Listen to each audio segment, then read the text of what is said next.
uniform syllabus will be implemented in schools this academic year, directs the Madras High Court. Textbooks to be distributed within the next 4 days.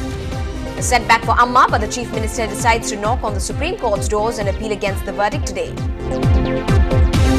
The CBI questions A. Raja and 3 others today before submitting its third supplementary charge sheet in the 2G scam, all to be questioned again next Monday. A new panel to probe charges of corruption and land grabbing against Second Chief Justice P.D. Dinakaran in the impeachment motion pending in the Rajya Sabha. The Supreme Court directs the state government and the Tamil Nadu Pollution Control Board to submit their objections on the assessment of Sterlite's plant at Tuticorin. CBI raids the office of Paramount Airways in Madurai and the residence of the group chairman. Financial irregularities are being probed.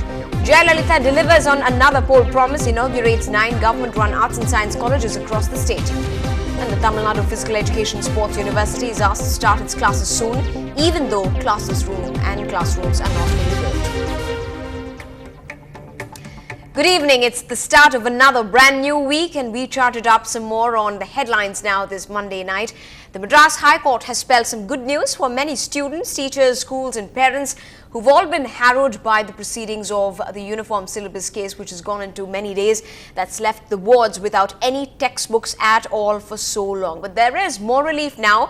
But at what cost really? Quality, politics or education? Well, that big story and much, much more coming to you in the next 30 minutes. Before that, the national headlines as well.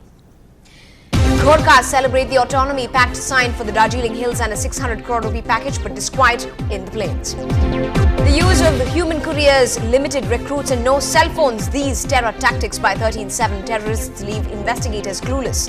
Upset over an MSD ad spoofing him. Harbhajan Singh sues Vijay Mallya's UB group. And Brazil knocked out of the Copa America. They miss all their penalties in the shootout against Paraguay. A top story in what's been a big blow to the 2-month-old AIADMK regime. The Madras High Court has asked the government to implement the common textbooks from this academic year. The court has said that the books printed under the uniform syllabus system should be made available to students before this Friday. Lalita government's determination to postpone the implementation of the uniform system of education to the next academic year or later has come unstuck. The first bench of the Madras High Court on Monday has called the amendment introduced by the AIADMK government as an arbitrary piece of legislation.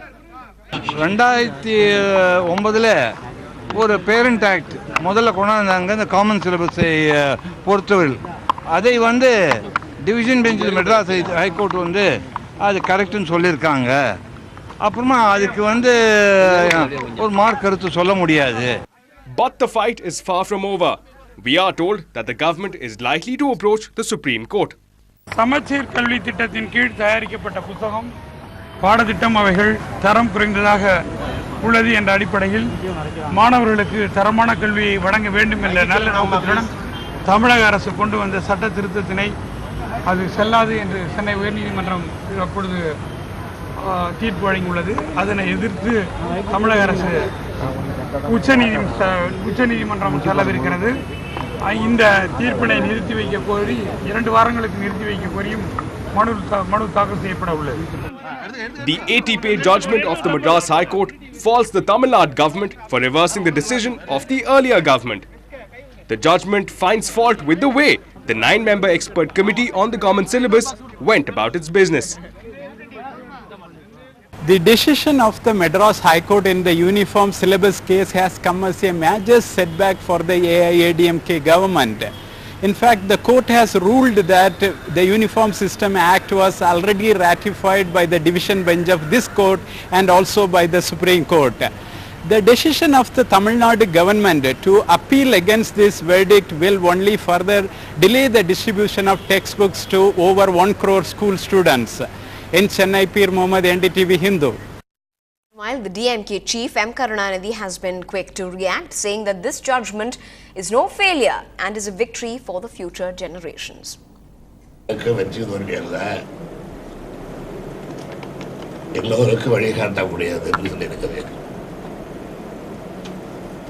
இந்த அரசுடைய எடுத்துக்கொண்டால்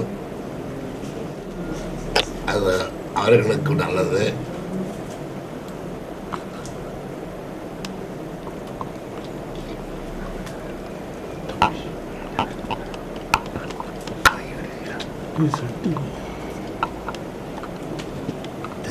எதிர்கால சமுதாயத்திற்கு நல்லது.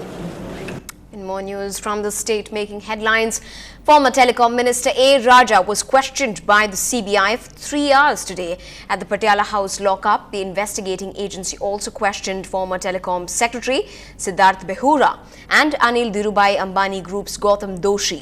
The CBI said it wanted to question the trio before it filled in the next supplementary charge sheet in the 2G spectrum scam. Sources say the entire questioning was focused on the Loop SR nexus and that in its third charge sheet it will mainly focus on these companies. The investigation agency believes Loop was a front for SR and is now trying to gather all possible evidence to corroborate that. All three have been in judicial custody since their arrest. Raja and Behura were arrested in February, Doshi in April this year. Joining us live over the phone line right now is senior correspondent with NDTV 24/7, Neha Khanna. Neha, what do you really make of today's interrogation? Could this also mean more names to figure, perhaps in that third supplementary charge sheet? When will that even be produced? That's right. We're expecting this charge sheet to be filed by the end of August or in early September. And it does seem now, from what we gather from our CBI sources, that charge sheet is going to focus almost entirely on the Loop SR nexus. Now, the CBI has maintained for a long time now, even in its status report submitted in the Supreme Court, that it has prima facie evidence to suggest that Loop is a front for SR. They had even dispatched a team to Mauritius to look into the role of 14 companies that are believed to be subsidiaries of Loop Telecom.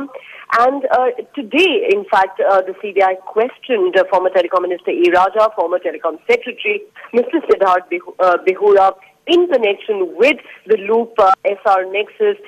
We are told that they needed to be confronted with certain documents that the CBI had secured from Mauritius.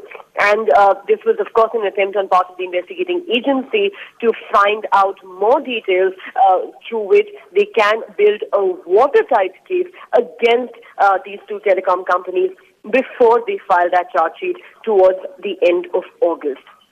Right. Thanks very much indeed, Neha, for joining us with quick inputs in that big story. Now, moving on in some more inputs from news making headlines in the state.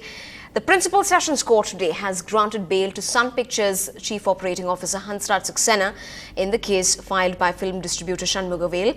But looks like Mr. Saxena cannot really get out of the prisons just yet in another pending case filed by film producer Hiteshwar Jadak on charges of threats and assaults. That's really pending, but the proceedings of the case are still awaited. Mr. Saxena was earlier granted a bail in another case filed by a Salem film distributor. Moving on, there's some tragic news coming in from the Union Territory of Puducherry. 3 people have died today after they inhaled poisonous gas at a factory in the region. A gas leak was reported while workers tried to dismantle a pipe at that closed factory. The CBI today raided the office and the residence of the managing director of the Paramount Group, Mr. M. Tyagarajan. The CBI is reported to be probing allegedly dubious financial transactions that the company was found to have been found having. But just to remind you that the planes of Paramount Airways were deregistered last year in 2010, that is.